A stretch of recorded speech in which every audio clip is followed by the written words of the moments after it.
Hello everyone, welcome back our channel Sarthak coaching classes. My name is Karishma और आज जो हम प्रोनाउन चैप्टर पढ़ रहे थे उसका पार्ट सेकंड है। प्रोनाउन चैप्टर जो हमने उसमें बेसिक अपना क्लियर कर लिया था और उसमें आपको 3 रूल्स भी लिखा दिए थे। आज हमारा सेकंड क्लास है, पार्ट 2 है, तो इसमें हम अपने रूल्स जो मैं आपको लिखा रही थी 3 रूल मैंने लिखा दिए थे और उसका बेसिक इंट्रोडक्शन भी हो गया। तो चलिए बढ़ते हैं अपने नेक्स्ट रूल की तरफ। हमने रूल नंबर 3 में ए पार्ट कर लिया था, बी पार्ट हमको लिखवाना था, लेकिन अब हम क्या कर रहे हैं 3 पार्ट से ही स्टार्ट कर रहे हैं हम। उससे आपका क्या होगा, रिवीजन भी हो जाएगा साथ में। तो देखिए रूल था हमारा, रूल नंबर था हमारा 3। क्या था 3, जिसमें हम पढ़ रहे थे सीक्वेंस ऑफ प्रोनाउन। क्या पढ़ रहे थे? Sequence of pronoun. प्रोनाउन क्या था देखिए, सबसे पहले हमारे सेंटेंस में क्या आता है, सब्जेक्ट आता है, वर्ब आता है और ऑब्जेक्ट आता है। तो जो मैंने आपको 3 पर्सन्स के बारे में बताया था, क्या बताया था, फर्स्ट पर्सन, सेकंड पर्सन और थर्ड पर्सन। ये ऑल 3 पर्सन्स या फिर एनी टू। तो देखिए जो मैंने आपको फर्स्ट पर्सन, सेकंड पर्सन और थर्ड पर्सन के बारे में बताया था, तो इनका सीक्वेंस कैसा रहेगा हमारे सेंटेंस के अंदर, तो हम उसके बारे में बात करते हैं। सबसे पहले देखिए इसमें 2 पॉइंट आते हैं, जनरल सेंस और आता है कन्फेशन। क्या आता है? कन्फेशन। ठीक है, अगर जनरली सेंस में बात हो रही हो तो हमेशा हम जो रूल फॉलो करते हैं वो करते हैं second person, then third person, then first person. ये हमारा सीक्वेंस प्रोनाउन का रहता है, फर्स्ट पर्सन, सेकंड पर्सन और थर्ड पर्सन का। और जब हम कन्फेशन की बात कर रहे हो, अपनी गिल्ट की बात, अपने फॉल्ट की बात कर रहे हो, अपनी मिस्टेक की बात कर रहे हो, तो यहाँ पे इसका सीक्वेंस रहता है first person, second person, then third person. कैसे, चलिए देखते हैं। जैसे मैंने लिखा I, he and you. I, he and you have pass the exam. ठीक है, ये फर्स्ट हो गया। सेकंड मैंने लिखा I, you and he have made a mistake। तो देखिए यहाँ पे जो मैंने आपको सीक्वेंस बताया है वो फॉलो करना है। ये हमारा सेंटेंस क्या है, अभी गलत है। कैसे, देखिए मैंने क्या बताया, पहले second person, then third person, then first person. तो इसका क्या बनेगा, देखिए सेकंड पर्सन आ गया हमारा you, third person he and I have passed the exam. ठीक है, अब आ गया हमारा जो कन्फेशन वाला रूल है वो। तो इसको हमने क्या बताया, फर्स्ट पर्सन, सेकंड पर्सन और थर्ड पर्सन। तो देखिए आई, यू एंड ही, तो ये हमारा बिल्कुल सही है, क्योंकि देखिए first person, second person and then third person. तो अब आपके मन में एक बात आ रही होगी कि हम कैसे पहचानेंगे कि इसका जनरल सेंस है या फिर कन्फेशन किसी सेंटेंस में कर रहा है। तो देखिए किसी भी सेंटेंस में सिन, फॉल्ट या मिस्टेक, सिन मतलब पाप, फॉल्ट, मिस्टेक मतलब गलती करना, गलती होती है। तो यहाँ पर अगर ये वर्ड्स किसी भी सेंटेंस में आ जाएं, तो वहाँ पे प्रोनाउन का सीक्वेंस जो है वो कैसा रहेगा, फर्स्ट, सेकंड एंड थर्ड। तो ये आपको समझ आ गया होगा। तो चलिए देखते हैं इसके कुछ एग्जाम्पल्स। यहाँ मैं आपकी हेल्प के लिए यहाँ पे लिख देती हूँ, जनरल सेंस है तो कैसा, 2, 3 और 1, ये सीक्वेंस रहेगा हमारा। और अगर कन्फेशन हो रहा है सेंटेंस में, क्या हो रहा है, कन्फेशन हो रहा है, तो 1, 2 एंड 3 ये सीक्वेंस रहेगा। तो देखिए अब मैं एग्जांपल्स लिखती हूँ, आपको उसमें बताना है कि कौन सा सही है और कौन सा गलत है। चलिए स्टार्ट करते हैं एग्जांपल्स। फर्स्ट मैंने लिखा me, you and she has finished the work. ठीक है। सेकंड मैंने लिखा I, you and her have finished the work. ठीक है। थर्ड मैंने लिखा you, she and I have finished the work, finish the work. ठीक है। फोर्थ मैं लिखूं she and I are in fault. ठीक है। फिफ्थ है में हमारा you and she are in fault. और लास्ट है हमारा he and I are good friends, are good friends. तो इसमें आपको बताना है कि कौन सा सही है और कौन सा गलत है। तो देखिए, तो जो हमारा सीक्वेंस है मैंने आपको बताया, अगर सेंटेंस में उसका जनरल सेंस निकल रहा हो तो हम कौन सा रूल फॉलो करेंगे, इसका सीक्वेंस 2, 3 और 1 का। और अगर सेंटेंस में कन्फेशन हो रहा हो तो हम क्या यूज़ करेंगे, 1, 2 और 3। तो पढ़ते हैं फर्स्ट वाला, me, you and she has finished the work. तो देखिए ये तो गलत है। कैसा है, गलत है। पहली चीज़ देखिए, मी क्या है, ऑब्जेक्टिव केस है। क्या है, ऑब्जेक्टिव केस है। और हमारा सीक्वेंस कैसे चल रहा है, 2, 3 और 1। तो ये हमारा गलत हो गया। अब नेक्स्ट देखते हैं, I, you and her have finished the work. तो देखिए यहाँ पर भी ये गलत है, क्योंकि ये देखिए फर्स्ट पर्सन, सेकंड पर्सन और जो थर्ड पर्सन है वो क्या है, ऑब्जेक्टिव केस में है। क्या है, ऑब्जेक्टिव केस में है। तो ये भी हमारा रॉन्ग हो गया।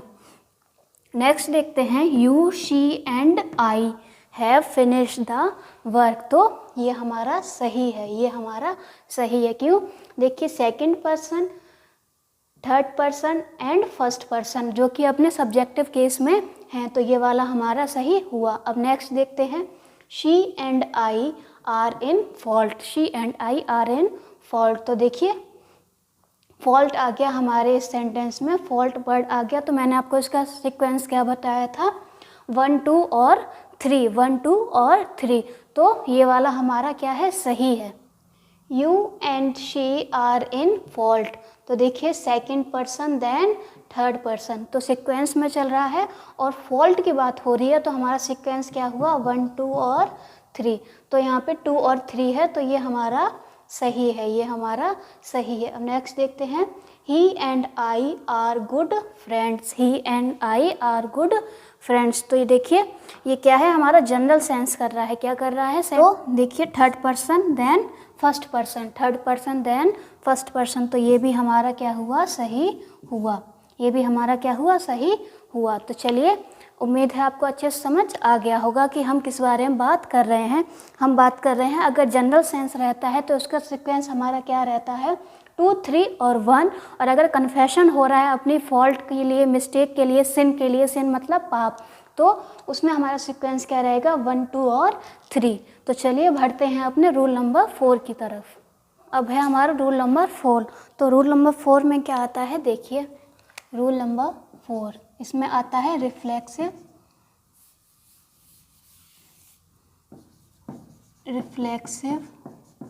प्रोनाउन। क्या आता है, रिफ्लेक्सिव प्रोनाउन। अब रिफ्लेक्सिव प्रोनाउन क्या होते हैं, वो वर्ड्स जिनमें, वो प्रोनाउन जिनमें सेल्फ या सेल्फ्स जुड़े होते हैं, सेल्फ या सेल्फ्स जुड़े होते हैं। कैसे होते हैं, देखिए जैसे कि आई क्या बन जाता है, माई सेल्फ। क्या बन जाता है, माई सेल्फ। उसके बाद आता है we, then you, he, she, it, they, और वन। तो इनके क्या बनते हैं, वी का बनता है our self, our self. You के दो बनते हैं, एक बनता है योर सेल्फ और एक बनता है योर सेल्फ्स। ये क्या होता है, ये सिंगुलर को डिनोट करता है, क्या करता है, सिंगुलर को डिनोट करता है और ये प्लूरल को डिनोट करता है। ठीक है, ही का बन जाता है हिमसेल्फ, शी का बनता है हर सेल्फ, इट का बनता है इट सेल्फ, दे का बनता है देम सेल्फ और वन का बनता है वन सेल्फ। क्या बनता है, वन सेल्फ। तो इनको हम कैसे यूज़ करेंगे, देखिए सबसे पहले ध्यान देने वाली बात है कि हमारा जो सेंटेंस होता है, जो सब्जेक्ट होता है, उसके बाद क्या आती है, वर्ब आती है। क्या आती है, वर्ब आती है। सब्जेक्ट के द्वारा की गई क्रिया वापस पलटकर किस पे आ जाए, सब्जेक्ट पर ही आ जाए, सब्जेक्ट पर ही आ जाए, तो वहाँ पर हम रिफ्लेक्सिव प्रोनाउन का यूज़ करते हैं, रिफ्लेक्सिव प्रोनाउन का यूज़ करते हैं। एक बार फिर से बोल रही हूँ, जब हमारा सब्जेक्ट जो है वो कोई क्रिया कर रहा है और वो क्रिया क्या है, पलटकर सब्जेक्ट पर ही आ रही है, पलटकर सब्जेक्ट पर ही आ रही है, तो वहाँ पर हम रिफ्लेक्सिव प्रोनाउन का यूज़ करते हैं। कैसे, चलिए देखते हैं एग्जाम्पल। जैसे कि मैं बोलूँ I introduced him to the chief guest. ठीक है, सेकंड मैंने बोला I introduced to the chief guest. इसमें क्या एरर है वो आपको बताना है। तो देख, हमारा सेंटेंस क्या कह रहा है, I introduced him to the chief guest. तो मैंने उसका परिचय करवाया, किससे करवाया, चीफ गेस्ट से करवाया। किससे करवाया, चीफ गेस्ट से करवाया। तो ये वाला सेंटेंस हमारा बिल्कुल सही है। लेकिन ये वाला देखते हैं, I introduce to the chief guest, मैंने परिचय करवाया चीफ गेस्ट। तो लेकिन किसका करवाया, किसका करवाया, तो वो यहाँ पे हमारा जो है गलत सेंस दे रहा है, हमारा सेंटेंस कंप्लीट नहीं है। इस केस में हम क्या करते हैं, रिफ्लेक्सिव प्रोनाउन का यूज़ करते हैं, रिफ्लेक्सिव प्रोनाउन का यूज़ करते हैं।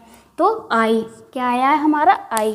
तो आई से क्या बनता है, माई सेल्फ बनता है। क्या बनता है, माई सेल्फ बनता है। तो यहाँ पे हम माई सेल्फ का यूज़ करेंगे। तो ये क्या बन जाएगा, I introduced myself to the chief guest.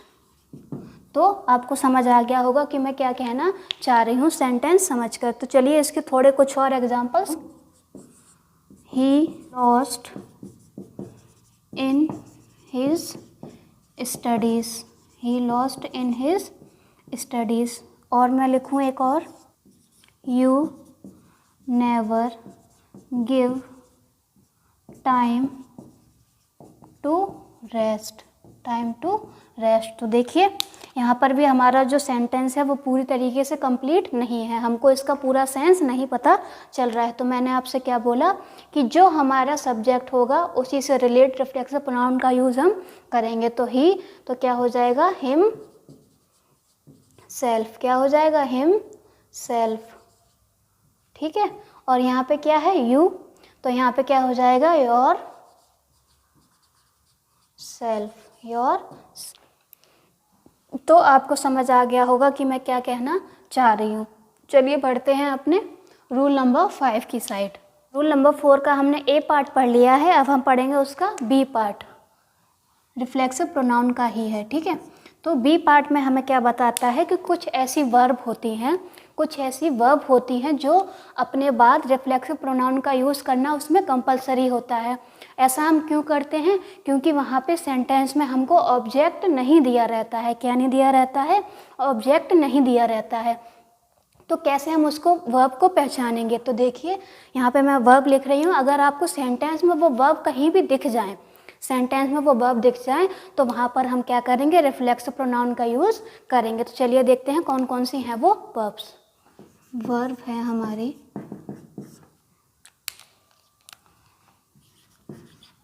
Absent, present, able, busy, enjoy, adept, amuse, hurt, heal,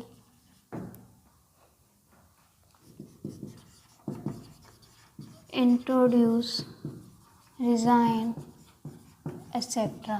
तो ये हमारी जो कुछ इम्पोर्टेंट वर्ब्स हैं, इनके बाद ये सेंटेंस में आ रही हूँ तो इनके बाद हम क्या करते हैं, रिफ्लेक्सिव प्रोनाउन का यूज़ करते हैं। देखिए कैसे इसके सेंटेंस बनते हैं। एग्जाम्पल है हमारा first, since he had, she had not done her homework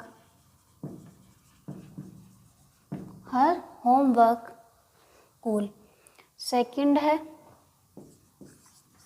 we have enjoyed at the party। Third में लिखूं, if you adapt a new situation, change your behavior। Fourth है, लास्ट नाइट एंड एन्जॉयड। तो देखिए इसमें कौन सा सही है और कौन सा गलत है। तो देखिए फर्स्ट वाला देखिए, since she had not done her homework she absented herself from the school. तो यहाँ पे देखिए शी और हर सेल्फ, तो यहाँ पे हमारा जो सेंटेंस है वो कंप्लीट हो रहा है। तो फर्स्ट वाला हमारा बिल्कुल सही है। नेक्स्ट देखते हैं, we have enjoyed at the party. तो किसकी बात हो रही है, हमको इसका सेंस पूरा क्लियर नहीं हो रहा है, तो यहाँ पे ये हमारा गलत है। If you adapt a new situation change your behaviour. तो ये भी हमारा क्या है, ऑब्जेक्ट इसमें नहीं दिया है, तो ये भी हमारा इनकम्प्लीट है। नेक्स्ट है हमारा, last night I went to a party and enjoyed. इसमें भी हमको ऑब्जेक्ट नहीं दिया है, तो ये भी हमारा क्या हुआ, गलत हुआ। अब इसको हम सही कैसे करेंगे, तो मैंने आपको क्या बताया कि जो हमारा सब्जेक्ट है उसमें जो वर्ब हमारी आती है तो वो किस पे ही चली जाती है, वापस किस पे चली जाती है, सब्जेक्ट पे, कर्ता पे चली जाती है। तो देखिए यहाँ पर क्या है, वी है, क्या है, वी है। इसका क्या बनेगा, we have enjoyed ourselves, क्योंकि हम एट द पार्टी, ये हमारा सही होगा, ये हमारा सही होगा। नेक्स्ट है हमारा, if you adapt a new situation change your behaviour. तो इसका, तो यहाँ पे क्या है, अडेप्ट है, यहाँ पर हमारी जो ऑब्जेक्ट है वो आएगा, तो यू, सब्जेक्ट क्या है हमारा, यू, तो यू से क्या बनता है, यू से क्या बनता है, देखिए यू से योर सेल्फ और योर सेल्फ से बनता है। हमारा क्या होगा, if you adapt your self. ठीक है, ये हमारा सही होगा, ये हमारा सही होगा। लास्ट है हमारा, last night I went to a party and enjoyed. तो देखिए आई वेंट, तो आई का क्या बनता है, माई सेल्फ बनता है, तो यहाँ पे क्या आएगा, माई सेल्फ जो है वो हमारा सही होगा, वो हमारा सही होगा। ये रूल भी आपको समझ अच्छे से आ गया होगा। तो चलिए बढ़ते हैं रूल नंबर 5 की तरफ। हम रूल नंबर 5 पे, तो रूल नंबर 5 चलिए देखते हैं। रूल नंबर 5 में आते हैं रिलेटिव प्रोनाउन। क्या आते हैं, रिलेटिव प्रोनाउन। रिलेटिव प्रोनाउन क्या होते हैं, जो रिलेशन शो करते हैं या फिर जो संबंध दिखाते हैं, संबंध दर्शाते हैं। इसमें क्या वर्ड्स आते हैं, देखिए मेन, हु, विच और दैट, हु, विच और दैट। तो देखिए हु का यूज़ हम पर्सन के लिए करते हैं, किसके लिए करते हैं, पर्सन के लिए करते हैं। विच का यूज़ हम थिंग, ऑब्जेक्ट और एनिमल के लिए करते हैं। और जो दैट होता है ये मोस्ट इम्पॉर्टेंट होता है, इसके ये सब में यूज़ होता है, मतलब ऑल, पर्सन, थिंक और एनिमल, पर्सन, थिंक और एनिमल। तो देखिए इसके क्वेश्चंस कैसे बनते हैं। फर्स्ट है he is the boy who stole my pen, ठीक है। सेकंड में लिखूं she is the girl who won the first prize, who won the first prize। Third में लिखूं this is the dog which bit her। Fourth है हमारा I don't know for certain which train to take। तो हमारे इसके कैसे examples, कैसे questions बनते हैं वो आपके सामने हैं। तो देखिए हमारा सब्जेक्ट क्या है, पर्सन है, उसके लिए हमने हु का यूज़ किया है, तो ये हमारा सही है। सब्जेक्ट क्या है, गर्ल मतलब पर्सन, तो वहाँ पर भी हमने हु का यूज़ किया है, तो ये भी हमारा सही है। डॉग एनिमल, तो यहाँ पे हमने विच का यूज़ किया है। ट्रेन, विच का यूज़ सही है हमारा, ठीक है। अब जो दैट होता है वो काफ़ी सारे रोल प्ले करता है, इसमें हमें काफ़ी कन्फ्यूज़न रहती है, तो उसको थोड़ा इजी वे में लेने के लिए, अच्छे से समझने के लिए देखते हैं इसके एग्जाम्पल्स। आते हैं हम दैट एग्जाम्पल देखते हैं हम इसके। He is the boy who stole my pen. तो कहीं समझ आ गया होगा कि हम किसका पढ़ रहे हैं, डेट का पढ़ रहे हैं, लेकिन यहाँ पर क्या है, पर्सन आया है और वहाँ पर हु का यूज़ हुआ है, तो ये गलत है। तो इसमें आपको कुछ पॉइंट्स याद रखने होते हैं। क्या होता है, कुछ पॉइंट्स याद रखने होते हैं। इसमें क्या पॉइंट्स याद रखने होते हैं, एस, ओ, एन और सेम। एस का मतलब superlative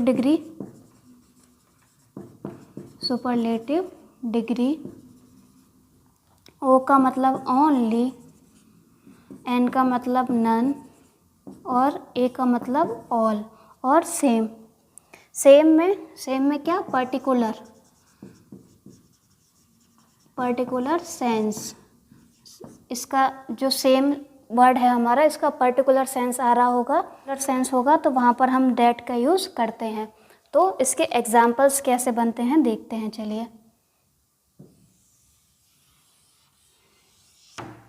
first, all the glitters, तो इसका अर्थ क्या हुआ, हर चमकती हुई चीज़ सोना नहीं होती। वर्ड क्या आया है, ऑल आया है, उसके साथ हमने किसका यूज़ किया है, डेट का यूज़ किया है, तो ये हमारा सही है। एक दो और एग्जांपल्स देखते हैं इसके। जैसे सेकंड में लिखूं, he is the only girl who pass the exam. और लास्ट में लिखूं, there is none in the class who has pass the exam. तो देखिए आपको देखकर ही समझ आ गया होगा कि ही is the only girl who pass the exam. तो यहाँ पर हमारा ओनली वर्ड आ गया है, तो यहाँ पर हम हु का यूज़ नहीं करेंगे, किसका करेंगे, यहाँ पर हम दैट का यूज़ करेंगे। There is none in the class who have passed the exam, तो यहाँ पर हमारा क्या आ गया, नन वर्ड आ गया, तो यहाँ पर क्या आया है, हु आया है, तो यहाँ पर हु नहीं होगा, क्या होगा, दैट हमारा सही होगा। तो इसको आपको समझ आ गया होगा कि इसके क्वेश्चंस कैसे बनते हैं, कैसे हम इनको अच्छे से टैकल करेंगे एग्ज़ाम में। तो इसमें एक ये वर्ड होता है हु, वर्ड होता है हु। तो इसके दो बनते हैं, इसके दो बनते हैं, होता है हु और हुम, हु और हुम। तो चलिए देखते हैं इसके कुछ एग्जाम्पल, इसको हम कैसे यूज़ करेंगे। हम पढ़ रहे हैं हु और हुम के बारे में, हु और हुम। इसमें इसका अर्थ निकल रहा हो कौन या किसने, कौन या किसने, और इसमें इसका अर्थ निकल रहा हो किसे या किसको, किसे या किसको। तो देखिए एग्जाम्पल लिखती हूँ मैं। ही इज़ द बॉय हु या whom has stolen my pen। और सेकंड मैंने लिखा she is the girl, she is the girl who या whom, who या whom, she is the girl saw in the market, in the market। ठीक है, तो आपको समझ आ गया होगा कि मैं क्या कहना चाह रही हूँ। He is the boy has stolen my pen। तो देखिए उसी लड़के की बात हो रही है जिसने क्या किया है, पेन को चुराया है। तो यहाँ पर हमारा हु सही है, हु सही है। किसने चुराया है, उस लड़के ने चुराया है। किसने चुराया है, उस लड़के ने चुराया है। He is the girl saw in the market. तो यहाँ पे बोल रहा है कि ये वही लड़की है जिसको मैंने मार्केट में देखा था। किसको देखा था, किसको देखा था। तो यहाँ पर whom आएगा, क्या आएगा, whom आएगा। याद रखिए ये सब्जेक्ट और ये ऑब्जेक्ट ऐसे इसको यूज़ करते हैं। हु कौन या किसने, और whom किसे या किसको। तो ये ही हमारे आज के रूल्स थे। यहाँ पर आज का हमारा क्लास ख़त्म होती है। अब नेक्स्ट क्लास में हम इसके आगे के रूल करेंगे। थैंक यू फॉर वॉचिंग सार्थक कोचिंग क्लासेस।